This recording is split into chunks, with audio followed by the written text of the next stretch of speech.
Slide sorter view में हमने देखा था कि किस तरीके से आपकी स्लाइड्स उसमें डिस्प्ले होंगी।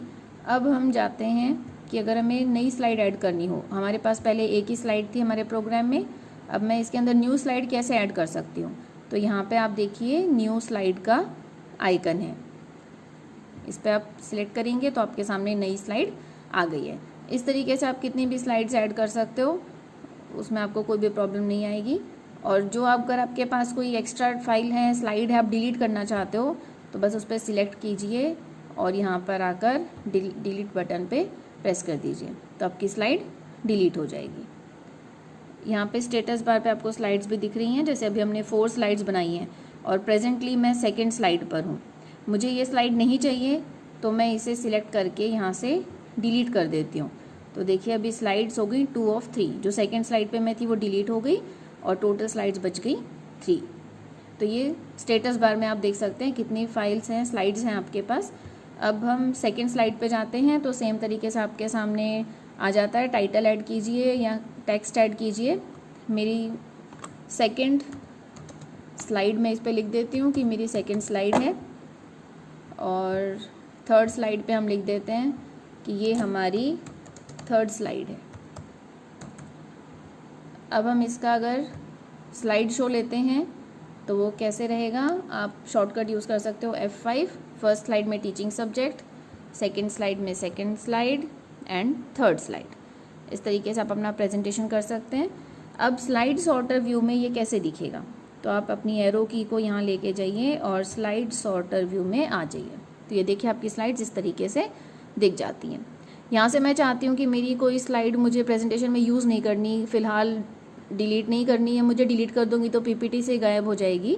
अगर मुझे उसे हाइड करना है, छुपा के रखना है कि प्रेजेंटेशन में यूज़ ना हो, तो मैं यहाँ स्लाइड सॉर्टर व्यू में ये काम कर सकती हूँ। अगर मैं अपनी स्लाइड को हाइड करना चाहती हूँ तो मैं स्लाइड को सिलेक्ट करूँगी, स्लाइड शो में जाएंगे और स्लाइड शो में आपके सामने हाइड स्लाइड का ऑप्शन है। तो ये जो स्लाइड है आपकी हाइड हो गई है। देखिए 1 2 3 आप नंबरिंग में डिफरेंस देख सकते हो। तो जो सेकंड स्लाइड है वो मेरी हाइड हो गई है। अब मैं पीपीटी अगर रन करती हूँ फिर से F5 प्रेस करके, तो मेरे सामने आई है फर्स्ट स्लाइड एंड सीधा थर्ड स्लाइड। तो जो सेकंड स्लाइड है वो मेरी हाइड हो गई है। अब उसे मुझे यूज़ करना है तो मैं फिर से उसको सिलेक्ट करके फिर से हाइड स्लाइड पे क्लिक करूँगी तो मेरे से मेरी स्लाइड प्रेजेंटेशन में आ गई है। तो अगर डिलीट और हाइड स्लाइड में ये डिफरेंस है कि डिलीट से आपकी पीपीटी से में से ही वो स्लाइड डिलीट हो जाएगी, लेकिन हाइड में वो सिर्फ छुप रही है। जो ओवरव्यू, जो ऑडियंस आपको देख रही है, आपकी स्लाइड प्रेजेंटेशन देख रही है, उन्हें ये स्लाइड दिखाई नहीं देगी, लेकिन पीपीटी में वो प्रेजेंट रहेगी। तो स्लाइड शो में हम बहुत सारे ऑप्शंस कर सकते हैं। फ्रॉम बिगनिंग अगर मैं चाहती हूँ कि मेरा प्रेजेंटेशन फर्स्ट स्लाइड से स्टार्ट हो। अगर आपके पास बहुत सारी स्लाइड्स हैं और आप चाहते हो कि मान लीजिए 10 स्लाइड्स में से आपका प्रेजेंटेशन थर्ड स्लाइड से स्टार्ट हो, तो आप फ्रॉम करंट स्लाइड कर सकते हैं। इसी तरीके से आप कस्टमाइज़ कर सकते हो, सेटअप कर सकते हो। अगर आप अपनी स्लाइड्स के साथ कुछ आवाज़ रिकॉर्ड करना चाहते हो तो आप इसमें रिकॉर्ड नरेशन पर जाकर स्लाइड्स के साथ अपनी आवाज़ भी रिकॉर्ड कर सकते हैं। बस ध्यान रखिए कि इस समय आपके स्पीकर्स ऑन हो और आपकी आवाज़ जो रिकॉर्ड हो रही है वो फिर इसके साथ आप में इसमें प्ले कर सकते हैं। तो ये सिंपल स्लाइड शो के रूल्स थे। अगर मैं स्लाइड्स को आगे पीछे मूव करना चाहती हूँ तो वो ऑर्डरिंग भी हम चेंज कर सकते हैं। तो देखिए यहाँ पे मेरी थर्ड स्लाइड पहले आ गई है और सेकंड स्लाइड बाद में आ गई है। बहुत आसानी से आप इसमें काम कर सकते हैं, कोई भी इसमें दिक्कत वाली बात नहीं होती है। तो हमने नॉर्मल व्यू में देखा जिसमें हमारी स्क्रीन 3 पार्ट्स में डिवाइडेड थी। स्लाइड सॉर्टर व्यू में आपके सामने सारी स्लाइड्स होती हैं, आप उन्हें किसी भी तरीके से अरेंज कर सकते हो। और थर्ड है स्लाइड शो व्यू, जिसमें ऑडियंस को आपकी स्लाइड कैसे दिखाई देगी वो आप देख सकते हैं। तो मैं और स्लाइड शो व्यू में फिर से आपके सामने प्रेजेंट करती हूँ अपनी presentation. F5 first slide, second slide and third slide. Okay. अगर मुझे मेरी स्लाइड का लेआउट चेंज करना है तो यहाँ से हम लेआउट सिलेक्ट कर सकते हैं। जो स्टैंडर्ड हमारे सामने आ रहा है ये टाइटल स्लाइड है। Title and content, section header, comparison, इस टाइप के आप जो भी स्लाइड पैटर्न लेना चाहो टेम्पलेट से सिलेक्ट कर सकते हैं। ऐसे आपके सामने स्लाइड्स बन के आ जाएंगी और आपको सिर्फ उसके अंदर डेटा फिल करना है। ये यूज़ है आपके लेआउट का। रीसेट का यूज़ है कि जो भी आपने काम किया है वो सारा डिलीट हो जाएगा और पहले वाले फॉर्मेट पे पहुंच जाएगा। डिलीट से आप पर्टिकुलर स्लाइड्स को डिलीट कर सकते हैं। अब हम जाते हैं इंसर्ट के ऊपर। इंसर्ट से पहले हम इसी टास्क को पूरा कर लेते हैं। तो यहाँ पे हम जैसे वर्ड में फ़ॉन्ट को छोटा बड़ा कर रहे थे, वो यहाँ पे भी हम कर सकते हैं। इसी तरीके से इंडेंटेशन चेंज कर सकते हैं। बॉक्स, क्रिकेट, टेक्स्ट बॉक्स, ये सारी चीज़ें आप इसमें जो भी चाहें वो इंसर्ट कर सकते हैं। यहाँ से मैंने सिलेक्ट किया और इसके ऊपर मैंने उसे ड्रॉ कर दिया। तो यहाँ पे आप किन्हीं भी चीज़ों को यूज़ करके अपने आर्टिकल्स बना सकते हैं। देखिए मैंने वहाँ से शेप लिया था और उसको ड्रॉ कर लिया। तो जो भी आप शेप चाहो वो शेप आप यूज़ कर सकते हैं।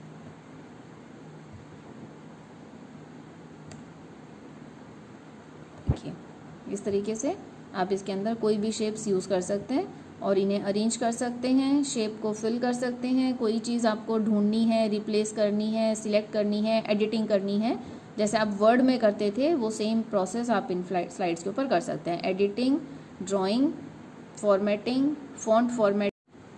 अगर आप इसके अंदर कुछ और इंसर्ट करना चाहते हैं, जैसे यहाँ से आप इंसर्ट टेबल कर सकते हैं, तो आपके स्लाइड के ऊपर एक टेबल ड्रॉ हो जाएगी जिसमें आप जितने भी टेबल्स के कॉलम्स, रोज़ चाहें वो डाल सकते हैं। तो ये आपके सामने एक टेबल बन गई है। उसे आप रखना चाहो तो रखिए, डिलीट करना चाहो तो डिलीट भी कर सकते हैं। इसी तरीके से इंसर्ट में जाकर आप क्लिप आर्ट डाल सकते हैं, फ़ोटो एल्बम डाल सकते हैं, शेप्स डाल सकते हैं, चार्ट्स ड्रॉ कर सकते हैं, टेक्स्ट बॉक्स डाल सकते हैं, हेडर फुटर डाल सकते हैं, डेट एंड टाइम डाल सकते हैं, स्लाइड नंबर डाल सकते हैं, ऑब्जेक्ट्स डाल सकते हैं, मूवी, साउंड्स, यानी जो भी आप साइड में ऐड करना चाहें वो सारी चीज़ें आप इंसर्ट में जाकर ऐड कर सकते हैं। तो tables, links, illustrations, text, media clips, ये सारी चीज़ें आप पीपीटी के अंदर ऐड कर सकते हैं। फिर आपका डिज़ाइन टेम्पलेट्स, कि जैसे हम चाहते हैं कि मेरी फाइल प्रेजेंटेशन इस तरीके से हो, तो हम एक न्यू स्लाइड ले लेते हैं। मेरे सामने न्यू स्लाइड आई है और उसका मुझे फॉर्मेट ऐसा चाहिए, तो ये हम यहाँ से टेम्पलेट सिलेक्ट कर सकते हैं। तो इसमें कलर, डिज़ाइन सब सेव है, आपको सिर्फ टेम्पलेट उसके अंदर सिलेक्ट करना है और ऐड कर सकते हैं। एनिमेशन का यूज़ होता है कि आप एक स्लाइड से नेक्स्ट स्लाइड में कैसे जाना चाहते हो। तो ये फर्स्ट एनिमेशन है, इसमें देख लीजिए जो भी एनिमेशन आप करना चाहो वो एनिमेशन आप इसमें कर सकते हैं। एनिमेशन के साथ साथ ट्रांजिशन किस तरीके से होनी है इसका आप टाइम भी सेट कर सकते हैं, साउंड चेक कर सकते हैं। अगर आप चाहते हो कि आपकी ट्रांजैक्शन, अगर मैं चाहती हूँ कि मेरी नेक्स्ट स्लाइड जो है वो माउस क्लिक से हो, कि मैंने स्लाइड पे एक्सप्लेन कर दिया और फिर माउस क्लिक करने के बाद मेरी नेक्स्ट स्लाइड आ जाएगी। अगर ऑटोमेटिकली चाहती हूँ कि हर 10 सेकंड बाद मेरी स्लाइड चेंज हो तो मैं ऑटोमेटिकली टाइम भी सेट कर सकती हूँ, लेकिन मोस्टली हम on mouse click he select करते हैं, वही अनेबल रखते हैं। तो इससे आप एनिमेशन में अपनी फर्स्ट स्लाइड से सेकंड स्लाइड में, थर्ड स्लाइड में ट्रांजिशन किस तरीके से करोगे ये आप सेट कर सकते हैं। थर्ड है आप नेक्स्ट टास्क है स्लाइड शो, जिसमें आप F5 करके स्लाइड शो कर सकते हैं। रिव्यू में आप अपनी पीपीटी को रिव्यू कर सकते हैं, कमेंट्स डाल सकते हैं, उसकी स्पेलिंग्स चेक कर सकते हैं, रिसर्च कर सकते हैं, और यानी कि आप अपनी पीपीटी को एक बार रिव्यू कर रहे हो प्रेजेंटेशन से पहले। और व्यू में आपके सामने तीनों स्लाइड फॉर्म वो हैं, तीनों व्यूज़ हैं, normal view, slide sorter view and slide show view. तो इस तरीके से हम अपनी पीपीटी को बना सकते हैं, सेव कर सकते हैं और लास्ट में क्लोज कर सकते हैं। आई होप आपको ये वीडियो पसंद आ रही होंगी। अगर आपको वीडियो हेल्पफुल हैं तो प्लीज़ चैनल को लाइक और सब्सक्राइब करें और ज़्यादा से ज़्यादा शेयर करें। Thank you.